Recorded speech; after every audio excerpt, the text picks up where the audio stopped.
होली की पूर्व संध्या में होलिका दहन किया जाता है। इसके पीछे एक प्राचीन कथा है कि असुर हिरण्यकश्यप भगवान विष्णु से घोर शत्रुता रखता था। इसने अपनी शक्ति घमंड में आकर स्वयं को ईश्वर कहना शुरू कर दिया और घोषणा कर दी कि राज्य में केवल उसी की पूजा की जाएगी। उसने अपने राज्य में यज्ञ और आहुति बंद करवा दी और भगवान के भक्तों को सताना शुरू कर दिया। हिरण्यकश्यप का पुत्र प्रहलाद भगवान विष्णु का परम भक्त था।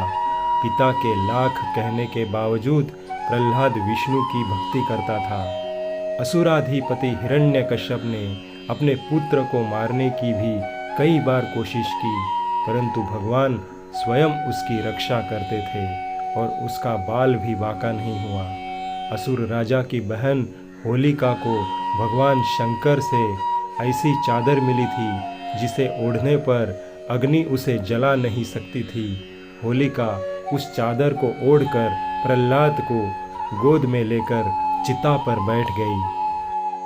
दैव योग से वह चादर उड़कर प्रहलाद के ऊपर आ गई, जिससे प्रहलाद की जान बच गई और होलिका जल गई।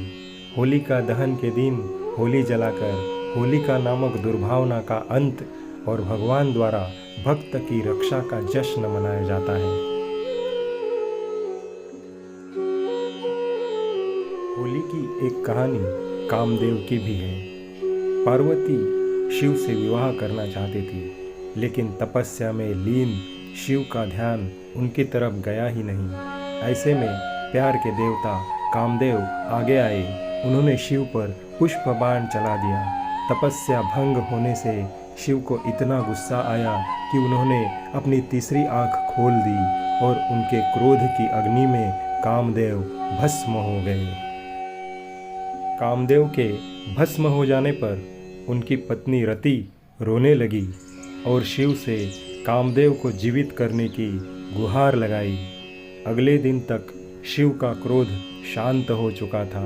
उन्होंने कामदेव को पुनर्जीवित किया। कामदेव के भस्म होने के दिन होलिका जलाई जाती है और उनके जीवित होने की खुशी में रंगों का त्योहार मनाया जाता है। महाभारत की एक कहानी के मुताबिक युधिष्ठिर को श्री कृष्ण ने बताया, एक बार श्री राम के एक पूर्वज रघु, उनके शासन में एक असुर महिला थी। उसे कोई भी नहीं मार सकता था, क्योंकि वह एक वरदान द्वारा संरक्षित थी। उसे गली में खेल रहे बच्चों के अलावा किसी से भी डर नहीं था।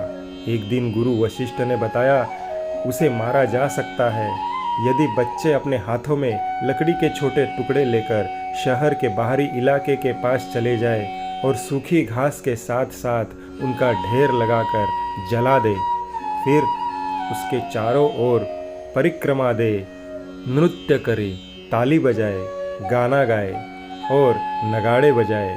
फिर ऐसा ही किया गया। इस दिन को एक उत्सव के रूप में मनाया गया, जो बुराई पर एक मासूम दिल की जीत का प्रतीक है। होली का श्री कृष्ण से गहरा रिश्ता है। जहाँ इस त्यौहार को राधा कृष्ण के प्रेम के प्रतीक के तौर पर देखा जाता है, वही पौराणिक कथा के अनुसार जब कंस को श्री कृष्ण के गोकुल में होने का पता चला तो उसने पूतना नामक राक्षसी को गोकुल में जन्म लेने वाले हर बच्चे को मारने के लिए भेजा। पूतना को स्तनपान के बहाने शिशुओं को विषपान करना था, लेकिन कृष्ण उसकी सच्चाई को समझ गए।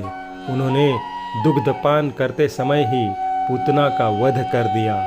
कहा जाता है कि तभी से होली पर्व मनाने की मान्यता शुरू हुई। होली का त्यौहार प्रेम और सद्भावना से जुड़ा त्यौहार है, जिसमें अध्यात्म का अनोखा रूप झलकता है। इस त्यौहार को रंग और गुलाल के साथ मनाने की परंपरा है। यदि आप दर्शकों को हमारा ये वीडियो पसंद आ जाए तो लाइक, कमेंट, सब्सक्राइब और शेयर करना ना भूलें। आप सभी दर्शकों को आने वाली होली की ढेर सारी शुभकामनाएं।